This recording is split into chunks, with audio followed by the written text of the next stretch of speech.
I started working at Albert VA company 27 years ago. Albert VA was dedicated to manufacture, to distill, buy and sell essential oils. It was a challenge for me to join the company because I'm not a chemist, I'm not a perfumer, not an administrator. My background is literature and poetry. Then I've met quite often clever people asking me, "You have not been trained in a perfumery school or in a management university. How can you manage to run such a company?" And it's a good question. What are the qualities required to run a company? And which kind of company? In fact, this background coming from humanities has been my best ally for all my professional life. I'm going to tell you why. We are used emphasizing in our company about the natural character of essential oils, of our products. This has to be clarified. If you walk in the forest or in a nice landscape, have you ever met any single drop of essential oils at the foot of a tree or lying on the ground or floating on a nice river? Never, of course, because essential oil is not available in nature. It's a result of work of transformation where knowledge, transmission, tradition are involved. This is very important because from this point of view, an essential oil is closer to a cultural product rather than a natural one. And I'm just talking about the production of the oil itself, but when it's involved in a perfume or in medicine or a religious ceremony, this cultural dimension is still more clear. Now let's talk about grape and wine. Let's say grape is nature and wine is culture. It's very simple, very easy, very clear. But it's wrong. Our friends from Fleur d'Exception will explain you that the grape itself is a result of a long process of transformation, a long transmission. You see, we don't cultivate rose and jasmine today in Grasse as we used to do 30 years ago. We are much more efficient. We use less water, fewer or not pesticides at all. I mean that cultivation supposes culture. Here again, we have to go into another point of view on the raw material. If you want absolutely to defend our mother nature, you are going to talk about wild products.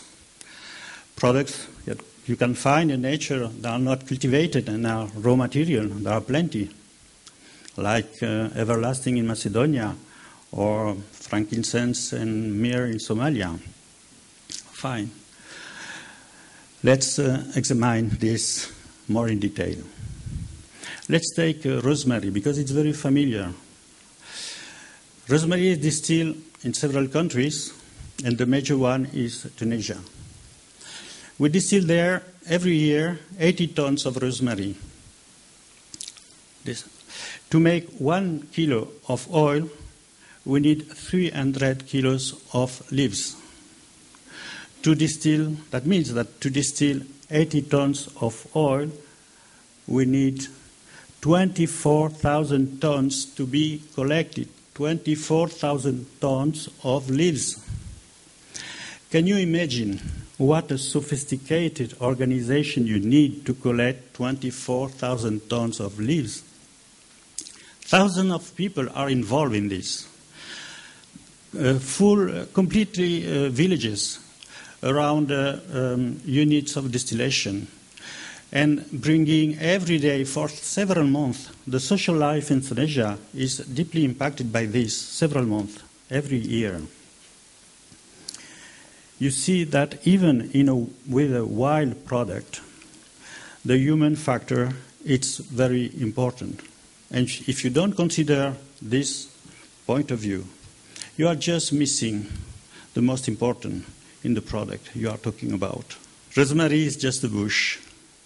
To become a fragrance in a perfume or an active ingredient in a medicine, a long way has to be walked.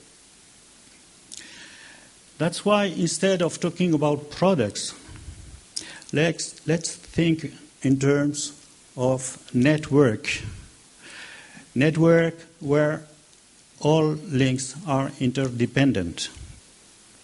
If the collector is not getting money enough for his leaves, or is not happy with his way of life, as soon as he will have the opportunity, he will look for something else. He will change the job. At the same time, if he's bringing to the distiller a poor selection of leaves, he will be rejected. We are all in the chain in the same position. We are all distiller, distributor, manufacturer, collector, growers, in position to confirm or to cancel our commitments and to be agreed if we meet them and rejected if we don't. This is a change in the way of considering the raw materials. And this is the opportunity we have is due to the larger and larger availability of information. Because with this broad availability of information, everyone has the opportunity, looking for what is the most convenient for him, to choose between several options. To say they are going to do what I want just because they have no choice, it's every day less acceptable. This availability of the information is breaking the blackmail based on ignorance.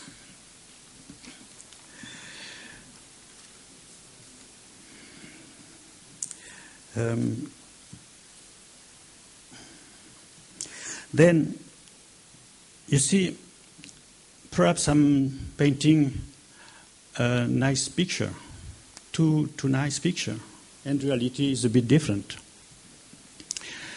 For sure, these last 10 years, twice, first was in 2001, after this drama. The other one was during the crazy financial crisis in 2008.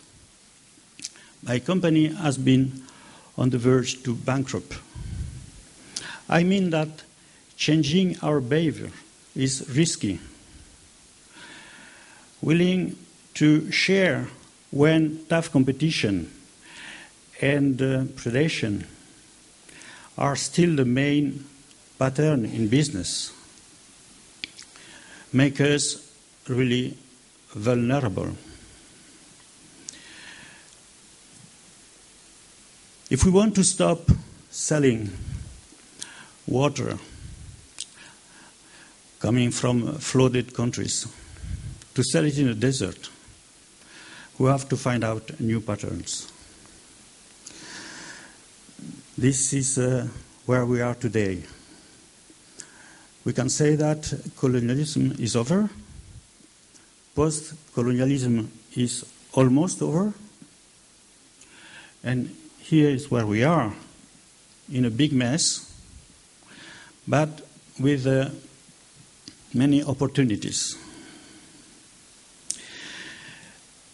These new patterns, fortunately, are appearing in several parts in the world. And this is a real new hope. Transparency is required, but also humility and patience and respect. And perhaps the most important, just because we are all connected, sharing profitability, sharing value, sharing knowledge, and sometimes just sharing time together. This is a fruit of my experience. When I learned that the theme of Centifolia was the perfect product, a theme that some were calling too fluffy, I felt very happy. I thought, finally, we are going to talk in concrete terms. We are going to speak and to talk about values. Grasse is the right place to take this step. Early last century, this town became the capital of perfumery because of his innovative technology and his courage to introduce in the market new types of products like absolutes. And what's interesting is that it was a kind of collective intelligence, because it was not only one company, but several companies together, competing, sharing, helping, that gave this impulse and this large expansion to Grasse. Now, we are, of course, with new technologies, most of all of communication and knowledge. But the challenge is large, very large. It's more subtle. It's a question of changing of global behavior.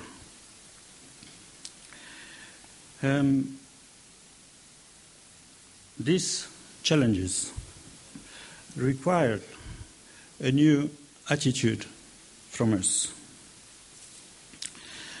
The question for me is not one of those to having strong values, but to know how to live these values in my daily life and, of course, in my professional life.